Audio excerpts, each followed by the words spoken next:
What's up, Womack Nostalgia? Dave here in our podcast. What's going on in pop culture right now? This week, a lot to get into, of course. House of the Dragon returning for season 3, Pixar's Toy Story 5, the death of Robin Hood from A24, new music from Hearts to Hearts, YG, and Tierra Whack.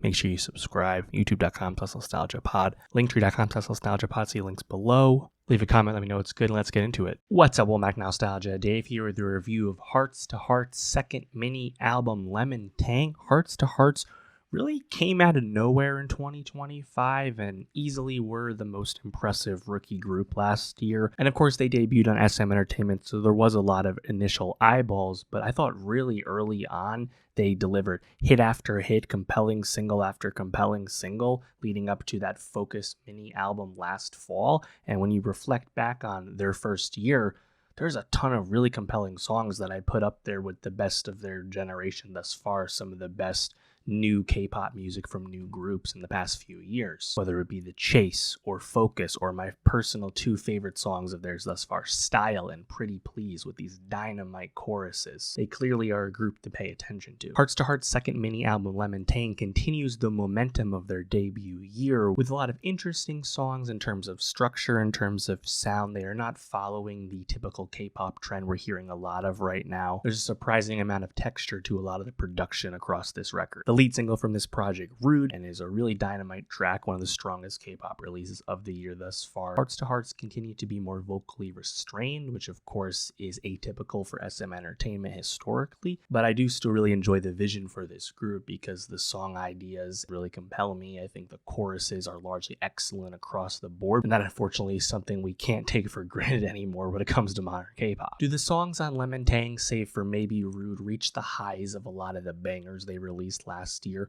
I don't think so, but clearly this is a really interesting group and one that's quickly setting itself apart for me in terms of paving their own lane compared to their peers, and I find that most exciting of all. That first song, the title track, Lemon Tang, kind of had these like whistly keys, bit of an interesting song to start you off there, but I do find the structure of the track pretty interesting. There's this synth drop that pops in, it's very rich. There's this drum pickup that happens with the chorus, which I find just okay. Frankly, this is a kind of atypical chorus for me. I found the depth to this song and the amount of like production switch ups kind of interesting. There's definitely a lot going on. I'm not sure if the song will fully land. I think there's just a little bit of a lack of melody that hurts this track. And I say that because you can point to numerous Hearts to Heart songs from last year that were oozing with melody. There was just so much catchiness to them. Right, I don't know if this song Lemon Tang necessarily has all that, but there's certainly a lot of texture to the song, which I can appreciate. 15 Love, this one's pretty fun throwback, almost like a 90s pop delivery. I love the group vocals and how they sound here. Definitely more of a straightforward chorus, which to me is a good thing here. It doesn't quite grab me as much as those hits, but I think it still sounds pretty fine. Verse 2 has a bit of a hip-hop flow. You hear that from here and there with this group, and I think it's something that's kind of like underutilized, undercooked more often than not, but it doesn't distract, it doesn't get in the way, it doesn't sound copy-paste. Baby Steps, amusingly in the beginning, gives you like a Mario Kart drum sound, but then eventually the song does downshift, pun intended. Beat becomes a lot more understated. It's really just some quick snares, but you get another traditional chorus with some lighter guitar lines present. And what I appreciate about this song is that structure-wise, it's very traditional. It's very like kind of classical throwback K-pop, which again is kind of not in vogue right now with new groups. So to hear something that sounds familiar with a song like Baby Steps, I think that's pretty welcome. Heart emoji, this one's very upbeat. Definitely get that sing-talky style that has characterized a lot of Hearts to Hearts. Again, they are not belters. They are not wowing you with a tremendous vocal flair. That has never been the vision for this group, at least to this point. That said, I think the pre-chorus here of this song is very catchy. I like those vocals a lot, and the chorus itself is very lively. Secret Recipe, I think delivery-wise, again, it's pretty throwback. I think the hook here is quite strong. And with this first verse, this is probably the most vocally forward the group is on the whole project in terms of actually putting the singing vocals, those singing chops on full display. And then lastly, you have the single Rude, which of course came out as, at the time, just a loose single back in February. I love the production on this track. It's very catchy. I think those synths are tremendous. And the chorus is dynamite. It's very propulsive. I think it's sung well. That style, I think it's more in their general mode, but there's a lot of attitude with how they deliver. And then there's that interlude moment towards the end of the track, which ended up being the viral moment of the song. And, the live performance of it, particularly, and how animated some of the members are when they perform those moments. That's cool to me because that's clearly something that genuinely went viral and served the song. It wasn't something super craven and like designed to be a dance challenge the way other stuff can come across. And yeah, I think that song, it kind of grew on me because initially when I first heard it, I was like, well, I love Style and Pretty Please so much. This isn't quite that. But the more I heard Rude, it became pretty undeniable to me. And I definitely think it's one of the strongest K-pop songs of the year thus far.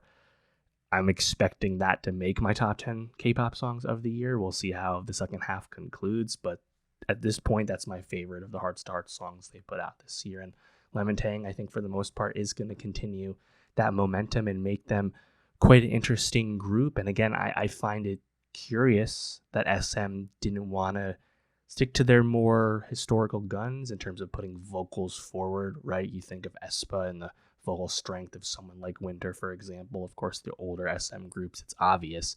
Hearts to Hearts is not that. Hearts to Hearts is not a hype group, but it's more similar to a hype group than a lot of other past SM groups. And I'm curious how that's going to shake out with more time and with more music.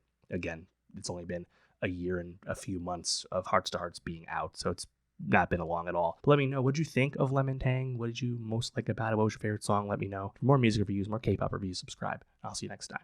What's up, Welcome back Nostalgia. Dave here with a review of Tierra Whack's second mixtape, Wax Museum. Tierra Whack back after not that long of a wait. Worldwide Whack was only 2 years ago in 2024. She's kind of been steadily consistent with kind of moving to her own beat. She's signed to Interscope, but at no point has ever really tried to make major mainstream inroads. Of course, that early success, that internet breakthrough, Whack World back in 2018 was not like a massive, commercial breakthrough, but it was a really interesting artistic piece that I think Tierra Whack, in a certain sense, has struggled to live up to since then. But she also has admittedly not tried all the way, finding a lack of motivation in hip hop from time to time. At least that's what she said with the last album cycle. And now she's back with Wax Museum, notably being called another mixtape.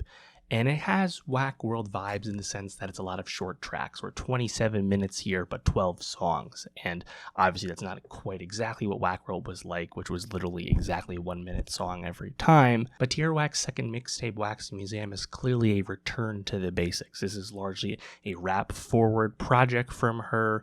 Any of her singing and more melodic style is largely absent on this mixtape. Tierra Whack's largely leaning into a lot of the more regional sound she's associated with as a punchline Philadelphia rapper. And the fact that a lot of these songs are pretty short, the overall mixtape is under 30 minutes long, I do think helps the flow of this project. Production-wise, is a lot dustier than I expected. Tons of Conductor Williams beats are here, but for the most part, you kind of got to get into the mode with the various pockets that Tierra Whack is rapping in, those various punchlines and one-liners as they come across. I wouldn't call any of this groundbreaking, especially from Tierra Whack's high standard from Whack World, but there's plenty of good stuff here, and I think if you're a fan of Tierra Whack, particularly a fan of her as a rapper first, you will largely enjoy this. If I think back to Worldwide Whack 2 years ago, I think of a song like Movies, where Tierra is just straight up singing and crooning. You get none of that on this. And honestly, I'm kind of okay with it, because I think when Tierra Whack's at her best, she's one of the more interesting rappers we have. So I'm cool with it. That first song, Whack Job, she opens it up with this very topic where she says something along the lines of, they said I should rap more, and she follows suit. Very jazzy vibe there. I think the flow is very much like Earl Sweatshirt, kind of some chopping and screwing at the end. That comes up a little bit here and there on the mixtape. I would have liked more of that kind of like splicing and dicing approach. Wax Paper, the first of the many Conductor Williams beats, very boom bap. Song doesn't totally pop for me vocally, bars wise. It's all right. Brazilian Wax, so I like quite a bit. Much more energetic, more joyous song with these drum loops, with these background vocals, with these horns. Wiggity Whack, probably the best song bar for bar here. Conductor, once again, this is a Griselda-ass beat through and through. Great vocals from Whack. I like the way she plays with her inflections and her cadences and her delivery style. The vocal talent very much on display with that track. Totem is one of the singles, more bass, some subtle chime, more of a staccato hook, bit of a different side again. Goda, big drums, keys in the background, but very quick flow from Tierra, very fast paced. Siren, this one's alright, jazzy again, more of these sweeping keys. Candle Wax, this one's more somber, kind of the more mumbly delivery from Tierra that doesn't really work for me. Like, frankly, one of her biggest songs is her feature on the Yachty mixtape, Little Boat 2 or whatever, from 5 years ago or so. I don't need her to sound like Yachty, though. She's more talented than that. Queen's Crown, I think, has some solid bars. Earwax, I think the beat's pretty cool here, the way it's kind of echoing with the background vocals. Another quick flow again from Tierra. 215, I think this beat is great. I like the way those choir vocals are really screwed and glitchy. Jazzy keys present once again. And then lastly, you have the song Flowers. Pretty solid mixtape. I think of this the way I think of the Is This Rap series of EPs, I guess, from her. And Worldwide Whack was definitely Tierra expanding that aperture. Some good, some bad. I feel like she kind of lives in the shadow of Whack World, which maybe isn't fair, but it was just so creative and unique and out of the box, and frankly hasn't really been mirrored since, that people are naturally going to gravitate to thinking about it in that way, whether it's fair or not. But let me know what you think of Tierra Whack's second mixtape, Wax Museum. What'd you think? And for more rap reviews, subscribe, and I'll see you next time. What's up, Back Nostalgia? Dave here with the review of YG's 7th album, The Gentleman's Club. Man, it's been a while since YG really busted on the scene. It's kind of crazy to think about that, but Toot It and Boot It came out back in 2010, 2011.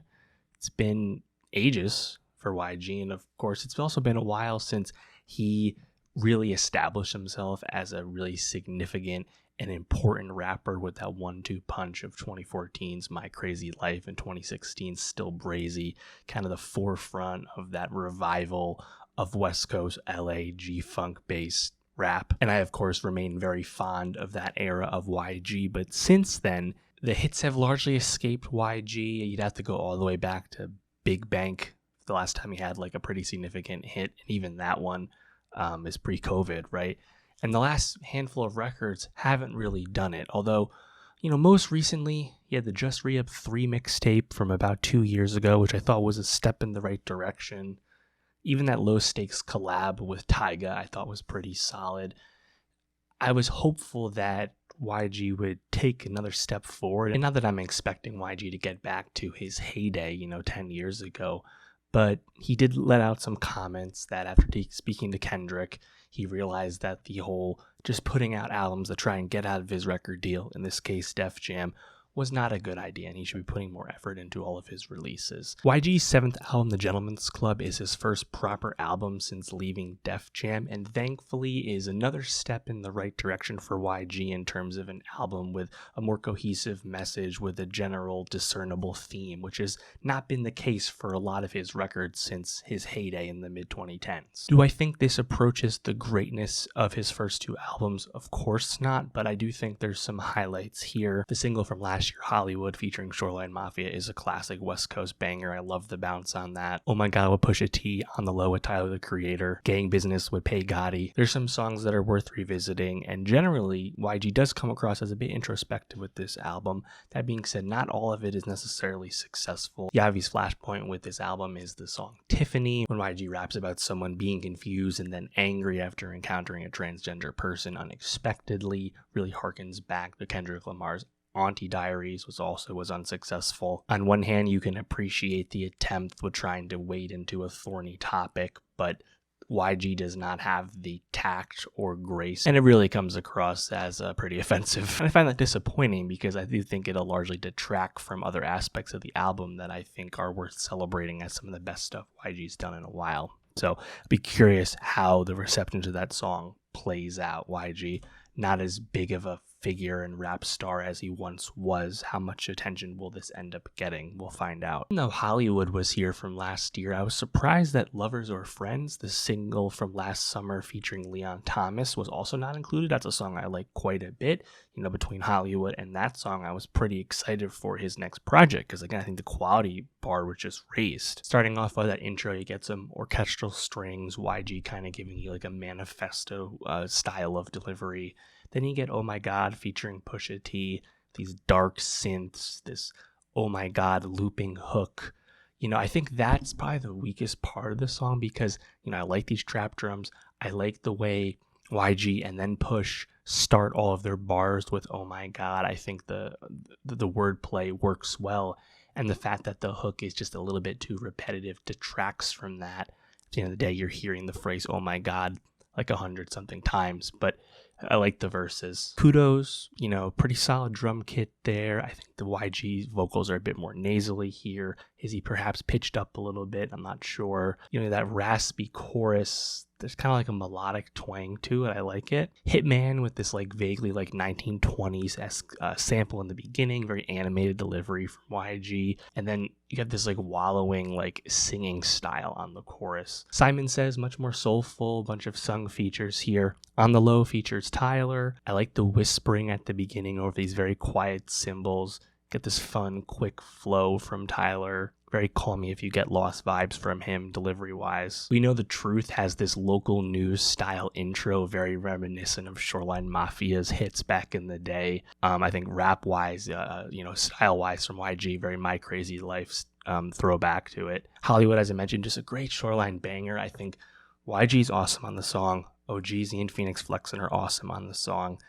I would like them to make more music together. You know, Shoreline Mafia, take the time to mention that Phoenix Flexin is getting a lot of attention for that song Rubbers and how it's very different from the Shoreline sound. I'll be very curious how that continues, but Hollywood, kind of a classic, you know, Shoreline banger. Gang Business has a fire feature from Pay Gotti. It's bouncy. They go back and forth. It's by far the biggest banger on the whole project. Ready to Die, Hitman Response, very guttural delivery from YG with this simple chime and drum tempo present. Strong chorus. I like the hook. Ain't no biggie, I ain't ready to die. Righting My Wrong is kind of this more like cinematic narration is present once again with the sung feature from OG. Dinner Dates and Heartbreaks. Definitely a more heartfelt, more personal track. I think it's really all verses. The beat's very sparse. As I mentioned with Tiffany, you have these somber keys, and I think the delivery from YG of she was a trans woman and like the way he says it so emotionally, and then having the beat switch up to such a stark degree, and YG rapping about someone thinking about killing a trans person for feeling betrayed. He's just not getting the message across, you know? I mean, it comes off as pretty transphobic, whether he actually believes that or not. The fact that he's letting it out there, I just don't think there's enough depth there. Kendrick's Auntie Diaries isn't much better, but I think there was at least some nuance in that song. There's not a lot of effective nuance in Tiffany, and I'm very curious what the extended response will be to that. I do think it really detracts from the rest of the album. Insecure featuring Jid and Absol, it's fine. I would have liked a bit more of a fiery Jid feature. And Midlife Crisis featuring Buddy doesn't amount to a whole lot either. So another step in the right direction for the most part from YG. I do think there's actually some hit potential with some of those songs. Hollywood has, you know, been a bit of a streaming hit already. So, you know, YG at 36 years old, 16 years in, pretty solid entry. I would like him to keep the momentum going. Maybe one day we can get a late career opus from him, you know? So far out from My Crazy Life and Still Brazy, one can dream. Let me know, though, what you think of YG's latest album, and for more rap reviews, subscribe, and I'll see you next time. What's up, Back Nostalgia? Dave here with the review of House of the Dragon Season 3, of course, the Game of Thrones prequel series returning on HBO 2 years since the conclusion of Season 2. And of course, coming hot on the heels of the great success of the second Game of Thrones prequel on HBO, of course, A Night of the Seven Kingdoms, which of course was rapturously received both commercially and critically earlier this year. And of course, there's been a lot of chatter about how the reception of Night of the Seven Kingdoms would affect House of the Dragon and how it's received, because of course, Season 2 of the House of the Dragon, which I still really loved, I of course did a review on that, check that out, but I really ride for the show. I find it really successful and compelling, but some people were disappointed in the lack of plot progression with House of the Dragon Season 2, and we'll get back to that, but you can contrast that, of course, with The Night of the Seven Kingdoms, which is a small, contained story, not too many characters, one POV character, one location, but also a more whimsical, character-driven tone, less high-stakes globe-trotting and political machinations. It's a different flair and a different side of Thrones storytelling that House of the Dragon hasn't really given us to this point, and was received really well. And I'm hoping that Season 3, which I think will just be stronger because it'll be more entertaining with its plot this time around, but I'm hopeful that House of the Dragon will succeed as being the other side of things, and it's just that A Night of the Seven Kingdoms has brought people truly back on board who maybe were a bit lukewarm on parts of House of the Dragon. That's what I'm hoping will happen. But I, of course, remain a big fan, and I find House of the Dragon, of course, from the very beginning, made so much sense as the first Thrones prequel, just because plot-wise it was really compelling in terms of making a new Thrones, so to speak, in terms of what this story gives you in terms of character, in terms of plot, in terms of scope. House of the Dragon Season 3 is in prime position to continue the momentum of A Night of the Seven Kingdoms, because Season 3 is finally taking this story to a really exciting place. House of the Dragon is now dispensing with the pleasantries. We have a lot of plot to get through, and it will be action-packed with all of the characters we come to know through the first 2 seasons. And for those who know the source material, they understand that this is a riveting story still left to be told. As we progress with Season 3, I think any reservations people had about the conclusion of Season 2 will fade away. Was this Battle of the Gullet that we saw at the beginning of Season 3 supposed to be the final episode of Season 2, if not for the Hollywood strikes? Yes. But at the end of the day, after seeing how majestically staged the Battle of the Gullet was in Season 3, I think we can all say no harm, no foul. What a really compelling first hour to kick off the season. I really enjoy one of the key changes House of the Dragon has introduced with taking the Rhaena character and the Nettles character from the text and combining them into a bit of a composite character, of course, in relation to the Dragon Sheep Stealer. Bringing them into the battle was super cool, and I'm looking forward to seeing what else we get from that moving forward. We finally got our first glimpse of James Norton as Lord Ormond Hightower, Alicent's son, who's been off at Old Town this whole time off screen. There was also a very noticeable mention of the God's Eye in this first episode, which if you know, you know. Yeah, I'm rocking with House of the Dragon. I'm really stoked to see, where we continue to go. And again, if you've read Fire and Blood, you've read the Song of Ice and Fire World book, you have an idea of what's to come. But there will be some changes, and I think that makes a lot of sense. And I found George R. R. Martin's comments in the last year or so frustrating, right? Because of course he's been a partner with HBO for over a decade at this point, 15 years at this point, adapting his works, but he's also very particular and prickly and protective of his works, which I've always found his comments on House of the Dragon strange, and of course apparently his collaborative abilities have really fallen away as him and Ryan Condal fell out basically in the development of the show. But House of the Dragon is the show with the least text to it, right? Fire and Blood is a, secondhand account. It's not a POV chapter by chapter story the way A Song of Ice and Fire is, right? It's much less clear of an adaptation. Are we surprised that Night of the Seven Kingdoms lent itself to direct adaptation because it's a 120-page novella featuring one POV character? No. House of the Dragon is different. They have to make some changes. I like the idea of combining Rhaena and Nettles. There are calls you have to make, and I think HBO has proven that they deserve the benefit of the doubt. And I gotta say, in terms of the Sheep Stealer dragon design, I thought it was really tremendous. Just the face, the way the teeth are sticking out, very much looking like a crocodile. I love that they picked that thread up immediately following, Rhaena kind of being off in the Vale, doing that stuff towards the end of season 2. But having her show up at the Battle of the Gullet and having Sheep Stealer be a true loose cannon, uncontrollable dragon, a weapon of mass destruction as we think of them, right? I think that added a whole nother element to that. And of course, the Battle of the Gullet itself, which after the Rook's Rest battle at the early part of season 2, everyone knew the Gullet was going to be that next exciting incident on the show. And I thought it was staged tremendously well. the actual on the ship fighting with Corlys and Alan, and then just seeing the scope of all the ships from the Triarchy and from the Valerian fleet. I thought it looked tremendous. And, I think thematically, it does a good job of coming across as a Pyrrhic victory, showing the folly of war, showing all that destruction and desecration and the, what's it all for, to it. I thought it was, really tremendous and riveting. And of course, it leads you to the death of Jason Vermax, which I thought also was heartbreaking and really well staged. And I love the way they did it, seeing Vermax get dragged down with an anchor and drowned. What a stark visual, right? I like that it was something a little bit different than, say, how Dany lost one of her dragons to a scorpion bolt. We know of scorpion bolts taking down dragons in the past. What was it? Meraxes back in the day, right? But seeing him get drowned by these pirates who had a trick up their sleeves, pretty cool. But then having Jace, obviously survive and not drown himself and find some driftwood and then just get murked with arrows, right? Kind of harkens back to some past deaths on Game of Thrones and how unceremonious yet punishingly brutal they are.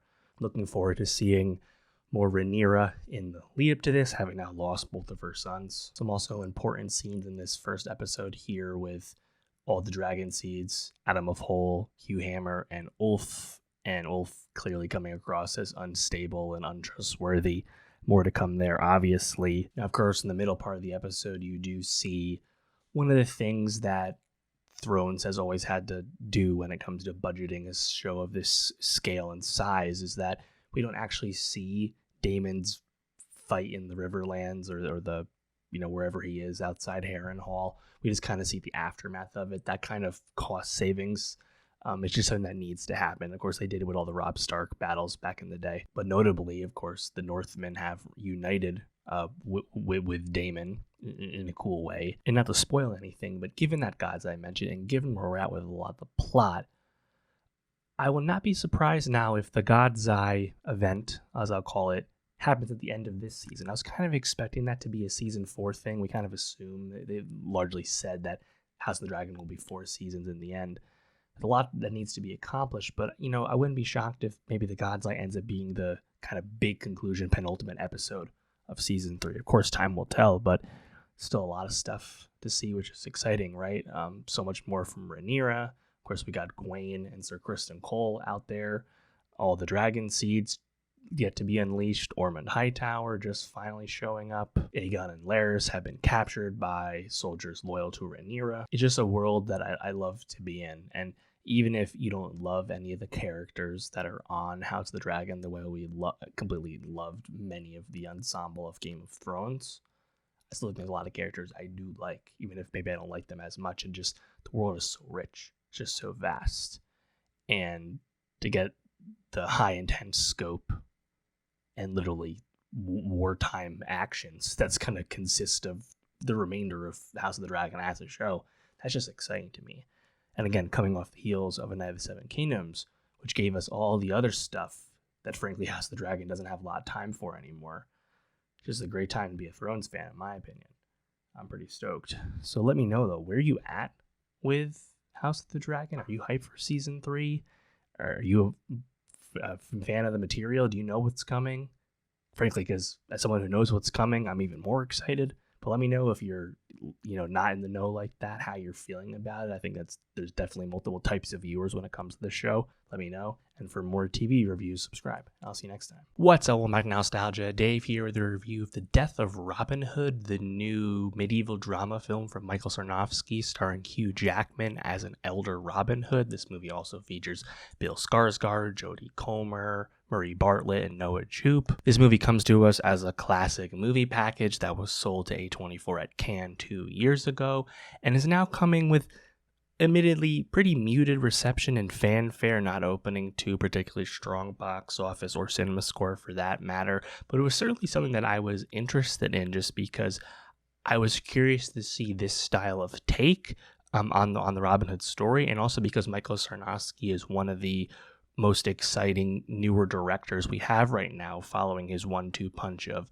Pig starring Nicolas Cage, and A Quiet Place Day One. He's very quickly demonstrated just a lot of directing talent straight up. Robin Hood, of course, has been adapted numerous times. Robin Hood, the legend, is ancient IP, so it's been around as long as movies and TV have existed. And you have those very celebrated films, back in the 20s and 30s, and then more recently in the 90s with, Prince of Thieves and things like that. But lately, Robin Hood has fallen on perhaps more troubled times, you could say. You had Ridley Scott's 2010 film, which I liked quite a bit. However, it's been more of a quiet time for Robin Hood as a storytelling device. You had the Ridley Scott film in 2010 starring Russell Crowe, which movie I like quite a bit, despite some flaws. A more action-oriented, more darker story.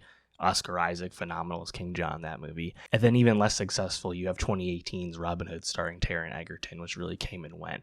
But now to get something different, not really running back the hits and doing a traditional Robin Hood story, that interested me. Michael Sarnowski's The Death of Robin Hood, starring Hugh Jackman as an elder Robin Hood reflecting on his past, is far from a traditional Robin Hood movie. This movie is much more concerned with the dark and gritty realism of medieval England, and quickly introduces us to a Robin Hood who has some regrets about his past. We're not seeing him give silver to the poor, but we are hearing him acknowledge that he stole that money when he did get it. As a result, you get a movie that's much more contemplative and meditative than I think most people would expect when they hear about a Robin Hood movie. But given how many Robin Hood movies have been made over the past almost 100 years at this point, I think it's cool that Michael Sarnowski wanted to make a different spin on this.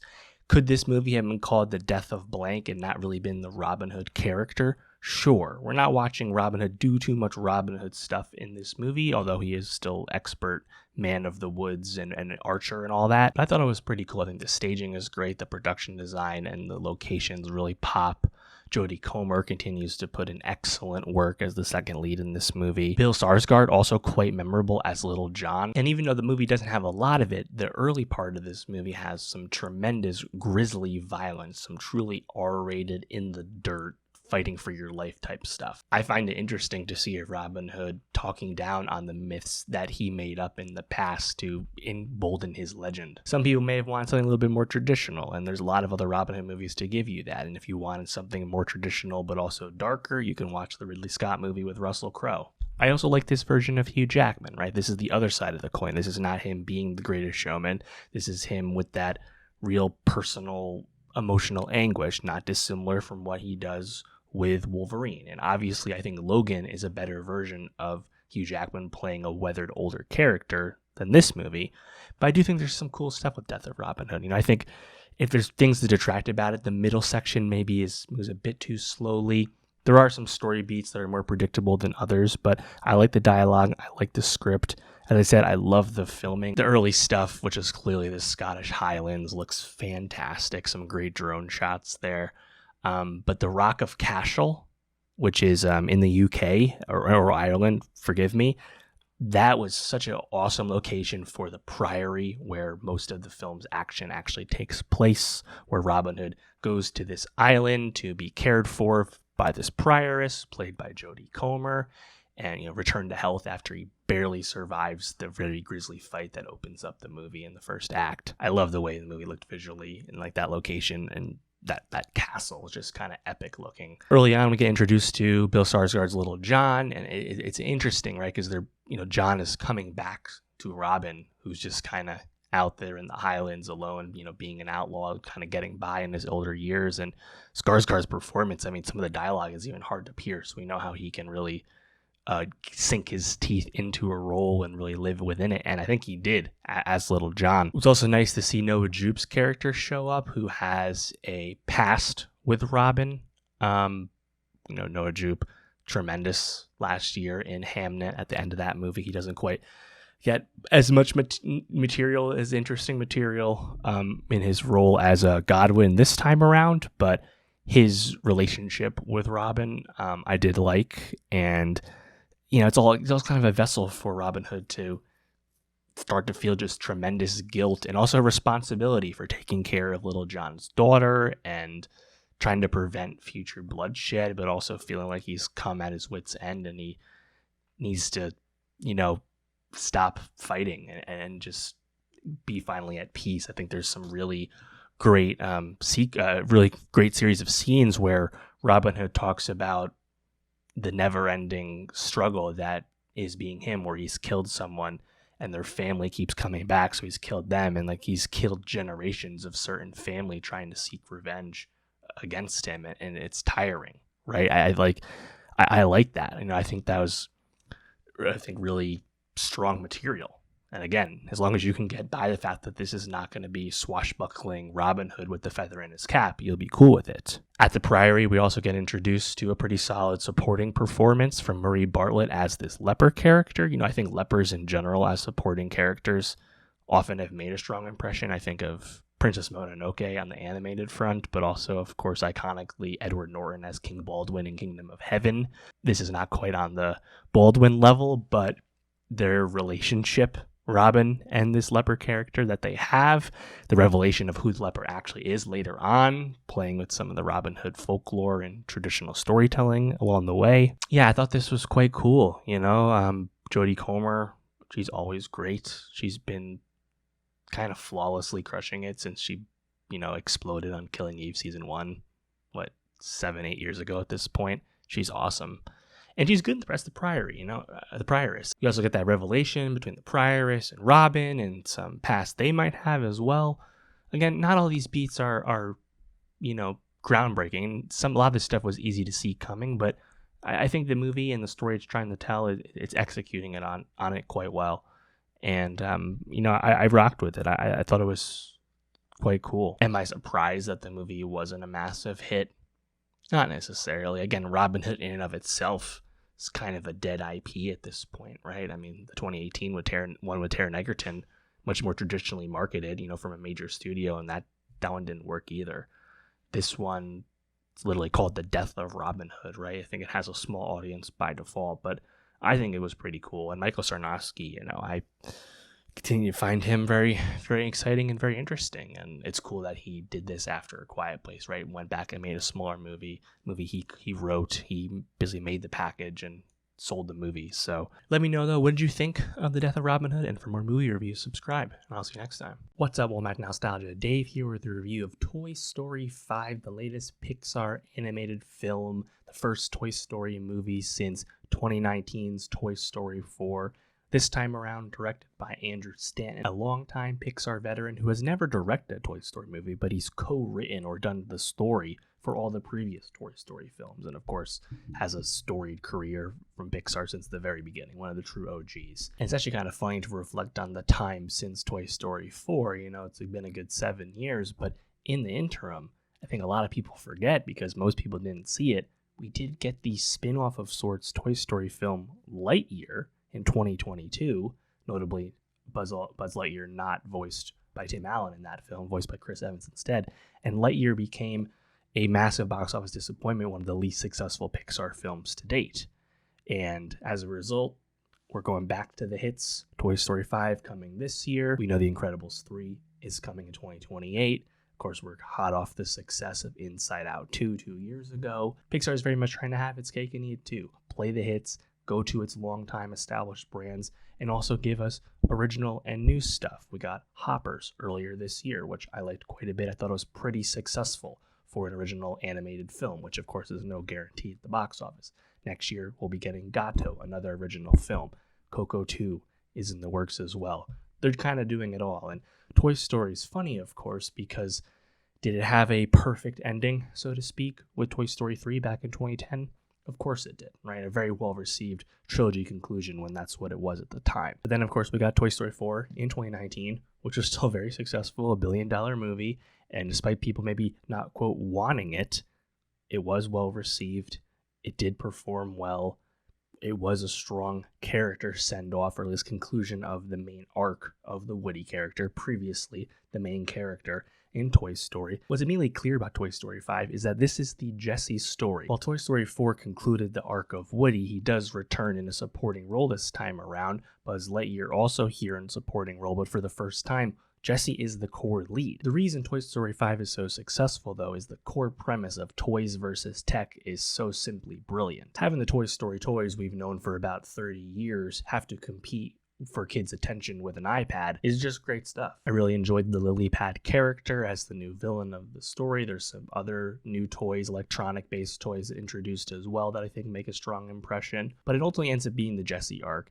And really for the first time, this is a Toy Story film that's centered on girlhood and the coming age experience of being a girl, right? Bonnie, introduced in the last film, returns, and her experience growing up and her relationship with her toys is really tackled in a strong way, I think, in this film. And structure-wise, this Toy Story film definitely comes across as different than the others because you don't really get a ton of the main ensemble in terms of the supporting characters we've known from the very beginning. For the most part, it's a lot of Jessie and then some Buzz as well. I love the opening subplot of a crash shipping container washing up on a beach and a bunch of Buzz Lightyears activating and locking in on their mission to follow Star Command. Some of the best humor in the whole movie is regarding that Buzz Legion, and I love the way they come back into the main story eventually. Is it the most comedic of all the Toy Story movies? No, but I did laugh quite a lot. And I think it's really no surprise that Toy Story 5 is coming to us, setting the opening weekend record domestically with 160 plus, and then having the worldwide record as well with over 300 million plus. Do I expect this movie to be quite as big as Inside Out 2 or Zootopia 2 was last year? It's no guarantee. I think we really have to understand the legs of how this movie will perform. Notably, a really key challenger is about to arrive for family box office with Minions and Monsters coming out in 2 weeks. So I'll be curious how those international legs go, but it's obviously going to be $1 billion movie, and in all likelihood will outgross 3 and 4 to still be the highest grossing Toy Story film of them all. But yeah, I mean, I give Pixar a lot of credit for trying to do something new or at least a little bit different with, their most storied brand. This is the first Pixar franchise to get a 4th sequel and a 3rd sequel, frankly, to say nothing of the Lightyear spin-off. It would not be shocking if this had come across as long in the tooth, but there's just a lot of creativity going on in this type of story they're trying to play here, and what they give you with Bonnie and her eventual friendship with a new character we get introduced to, Blaze. I think there's a lot of depth there, but I'd like to spend more time with Buzz and Woody together. Sure. All of them with Jessie. Sure. But I think they did a good job with what this movie's trying to do. And I do have a lot of fondness for the Jessie character. To me, Toy Story 2 is without a doubt the best of the Toy Story movies. To me, that's a 5-star classic and probably the best Pixar movie of them all. I think it's just absolutely hilarious, and I still really love it. It's nice to see Jessie get her time in the sun with this one. What I have liked more Mr. Potato Head and Mrs. Potato Head and Rex and everyone else, of course, animation wise, there was some really cool stuff in Toy Story 5 where when we see Bonnie playing with the toys, it's presented to us visually with a different animation style, with this more color and this more like kind of dreamlike quality. I think that really added a lot and was fun to see. And I think that's definitely something they would continue when they probably will make a Toy Story 6 in the 2030s, let's be honest. But yeah, I think there's a lot of creativity here. Do I necessarily expect a lot of that from Cars 4 when they eventually make it? No, but I think of Cars, that's one that's very popular, especially with kids, but it's never been that critically well received, right? It doesn't resonate with adults the same way. Toy Story, of course, different story. Coco 2, I think that has a lot of potential. There was plenty of depth in that film. Incredibles 3, I also have high hopes for, even though Brad Bird is not involved. Incredibles 2, notably, is still the opening weekend domestic record for Pixar overall, with 180 million plus from 2018. So Toy Story 5 did not reach quite that high mark, even though it set records for the Toy Story franchise. As I said, though, I really like the lily pad as an antagonist. Of course, this child-focused, learning and social tablet, voiced quite well by Greta Lee. Shout out her. I think the early conflict between the toys and the tech, and seeing Woody and Buzz turn the tables by unplugging her charger so that they could try and take advantage of her in her diminished state. Great stuff there. We eventually learn about the other earlier electronic type toys that Blaze previously had spent time with Smarty Pants, voiced by Conan O'Brien, and his two buddies Atlas and Snappy. The concept of needing to get your batteries charged and watching the characters kind of be like barely conscious and almost like drunk, I thought was great. I think if you think about the lily pad character and like what it represents, it's not the most realistic thing in the sense that like the concept of parental controls never comes up. It's completely connected to the internet, and like complete amalgamation of social media communication in addition to like playing, young leaning video games. It's kind of like a catch-all for the internet. You kind of just have to go with it.